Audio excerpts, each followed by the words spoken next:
আজকে আমি রান্না করব মুরগির মাংস। এগুলো হলো তার উপকরণ। ফার্স্টে নিয়ে নেব মাংস, তারপর মশলা।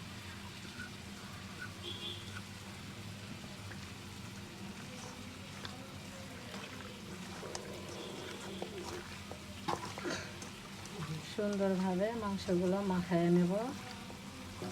আমি মুরগির মাংস রান্না করব একদম অন্যরকম সিস্টেম।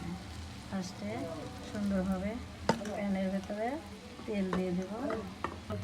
এরপর প্যানের ভেতরে সুন্দরভাবে মাংসগুলো দিয়ে দেব।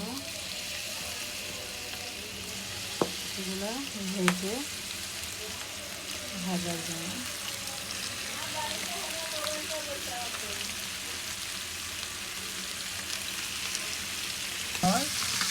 মাংসগুলো সুন্দরভাবে নেড়ে নেব। উঠে নেব, একদম কড়া কড়া একদম ভাজবো।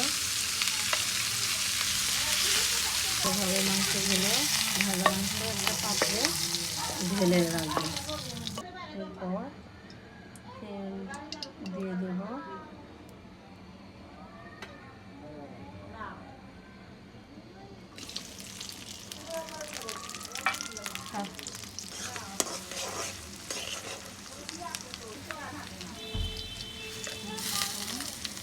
মশলাগুলো দিয়ে দেব।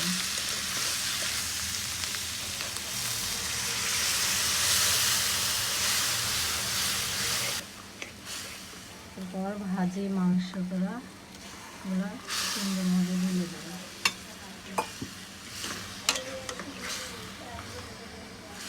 এখন কষানোর জন্য ঢেকে দেব। এখন সামান্য পরিমাণ পানি দিয়ে দেব। সুন্দরভাবে ভাজব। তারপর একটু নেড়ে দেব। প্রায় খাওয়ার ভেতরে হয়ে গেছে। এরপর আমার রান্না শেষ। এখন এটা পরিবেশন করব।